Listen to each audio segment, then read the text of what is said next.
আসসালামু আলাইকুম এভরিওয়ান, কী অবস্থা সবার, কেমন আছেন সবাই? Welcome to my Facebook page and YouTube channel Rider Diamond. তো আপনারা দেখতেছেন আমি আমার ব্লু হর্সকে নিয়ে বরাবরের মতো আজকেও বের হয়েছি, কিন্তু আজকে আমি ইন্টারেস্টিং একটা জায়গায় যাব এবং আপনাদেরকে দেখাবো। আজকে 6 মে 2025। তো বিষয় হচ্ছে, আজকে ঢাকা শহরের যে এলিভেটেড এক্সপ্রেসওয়ে আছে, এটাতে আপনারা জানেন বাইক ওঠা নিষেধ। তো আজকে আমি সেইটাতেই উঠব এবং আপনাদেরকে দেখাবো।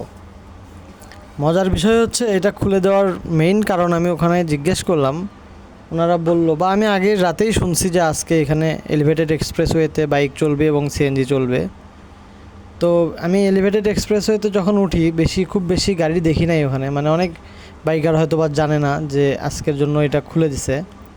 তো যেই কারণে খুলে দিছে সেটা হচ্ছে, জননেত্রী বেগম খালেদা জিয়া লন্ডন থেকে চিকিৎসা শেষে দেশে ফিরবে, যার কারণে আজকের জন্য এটা খুলে দিছে। রাস্তায় যেন জ্যামজট কম হয় এবং উনি যেন ভালোভাবে বাসায় যাইতে পারে, এই কারণে খুলে দিছে। এই যে দেখেন, আমি অলরেডি স্বপ্নের এলিভেটেড এক্সপ্রেসওয়েতে বাইক নিয়ে উঠলাম। আমার সামনে আরেক ভাই ছিল, তো আমি এখন ওখানে টোল পরিশোধ করব। আমি প্রথমে ভাবছি যে আজকের জন্য হয়তো বা টোলটা ফ্রি করে দিবে, কিন্তু আসলে না, আমার ভাবনাটা ছিল ভুল। ওখানে আমি যাওয়ার পরে 20 টাকা টোল দিয়ে যাইতে হয়েছে আমাকে। আসলে কল্পনাও করতে পারি নাই যে এলিভেটেড এক্সপ্রেসওয়েতে বাইক ওঠা নিষেধ, সেইখানে আমি বাইক নিয়ে উঠতে পারবো। এই যে দেখেন, আমি 20 টাকা ওনাকে টোল দিব এখন।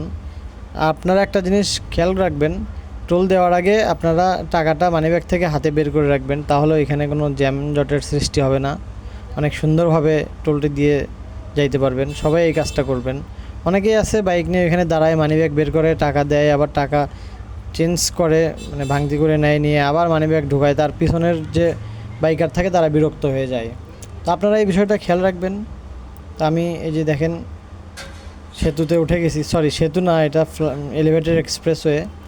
তো এইখানে সব দিকে যাওয়া যায়, এখানে এয়ারপোর্ট যাওয়া যায়, তারপরে হচ্ছে মহাখালী যাওয়া যাবে। আমি মহাখালী নামবো, কারণ যেহেতু আমি রাইড শেয়ার করি, একজন বাইকার হিসেবে এখানে ওঠা আমার দায়িত্ব ছিল, বা একজন রাইডার হিসেবে আমার এখানে ওঠা খুব প্রয়োজন ছিল। যাই হোক, আজকের এই ভিডিওটা 2টা পার্ট করব।